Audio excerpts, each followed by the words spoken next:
Oke, kita masuk ke materi ketiga.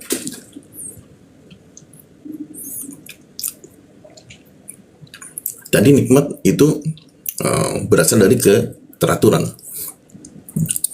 dan ternyata keteraturan itu adalah buah dari kesyukuran. Bagaimana alam semesta ini tercipta ya? Ternyata itu buah dari kesyukuran. Seperti yang sebelumnya kita bahas ya tentang Big Bang ya. Jika manusia membuat ledakan ya, itu kan terjadi kekacauan. Tidak ada keteraturan. Kenapa? Karena tidak ada kesyukuran di dalam ledakan yang diciptakan seperti itu ya. Nah, bedanya dengan ledakan Big Bang ya yang Allah ciptakan. Justru ledakan itu ketika terjadi ledakan lalu muncul makhluk ya. Justru makhluk itu bersyukur kepada Allah ya. Kenapa dikatakan makhluk itu bersyukur kepada Allah? Karena poin pertama adalah salah satu bentuk syukur adalah syukur itu akan melahirkan ketaatan. Contohnya seperti ini, contohnya ketika seseorang karyawan ya diberikan hadiah oleh bosnya berupa gaji ya, bonus ya, yang nilainya itu 2 kali lipat dari gaji pokok. Maka secara otomatis itu anak buahnya itu akan melakukan ketaatan tanpa dipinta, ya kan? Melakukan ketaatan dari mana? Dari SOP-nya, dari SOP yang ia miliki, ia akan mentaati ya SOP itu. Kalau bisa ia bekerja jangan sampai ada salah ya, seperti itu.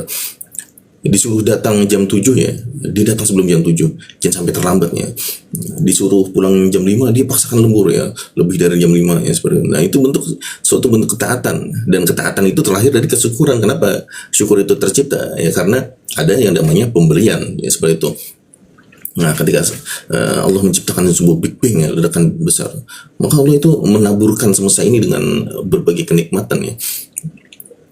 Jika kita mengambil contoh itu dari matahari ya, itu matahari itu menghisap debu-debu kosmik ya yang ada di luar angkasa ya, dan proses penghisapannya itu merupakan kenikmatan tersendiri bagi matahari. Akhirnya apa? Akhirnya sejak diciptakan sampai sekarang itu matahari sama sekali belum pernah menentang ya. Ia selalu bersyukur. Tandanya bersyukur apa? Ya, ia mematuhi peraturan yang diberikan. Apa peraturannya? Ya, jadi perintahkan untuk terus berputar agar tercipta gravitasi dan menyerap debu-debu kosmik yang ada di sekitarnya ya. Perintahnya seperti itu, dan matahari bersyukur dengan perintah dengan nikmat yang diberikan sehingga ia senantiasa taat ya. Nah, itulah makna dari keteraturan itu buah dari kesyukuran ya. Jadi segala yang bersyukur itu kan menciptakan keteraturan. Itu dari matahari. Ada juga benda-benda langit yang lainnya ya. Mereka pun sama melakukan ketaatan seperti itu ya, sehingga tercipta keteraturan.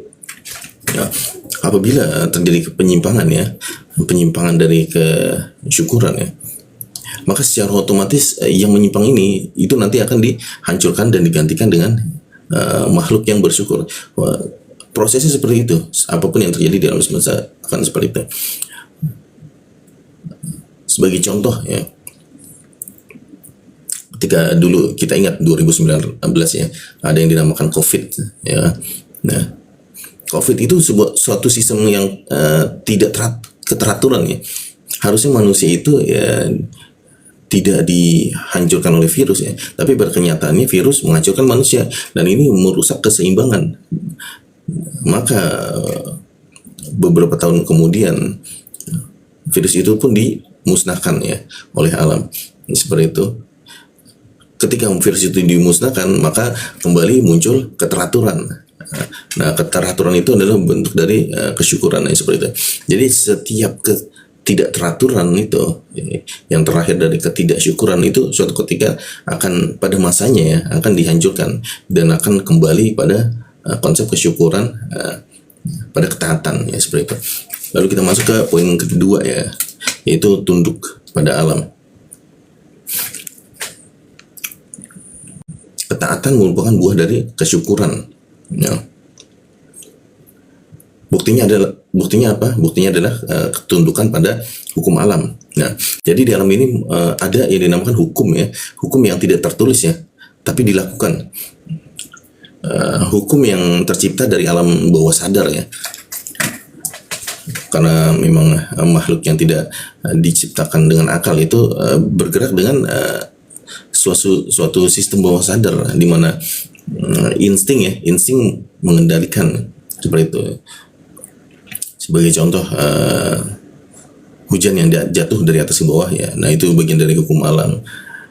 Udara yang mengalir dari tekanan tinggi ke rendah, seperti itu juga matahari yang senantiasa terbit ya dari timur tenggelam di barat ya, seperti itu. Nah itu bagian dari hukum alam, dan semua makhluk ya itu tunduk pada hukum alam. Akhirnya apa? Ketundukan ini pada hukum ya akhirnya melahirkan keteraturan. Nah keteraturan inilah yang tercipta dari ketundukan. Kenapa mereka tunduk? Balik lagi karena mereka bersyukur ya pada Allah. Nah seperti itulah. Jadi jika makhluk itu tidak bersyukur, maka tidak tercipta keteraturan. Dan jika makhluk tidak bersyukur, artinya mereka tidak mengikuti hukum alam ya, seperti itu cara pola pikirnya. Kemudian poin ketiga itu terciptanya keseimbangan alam.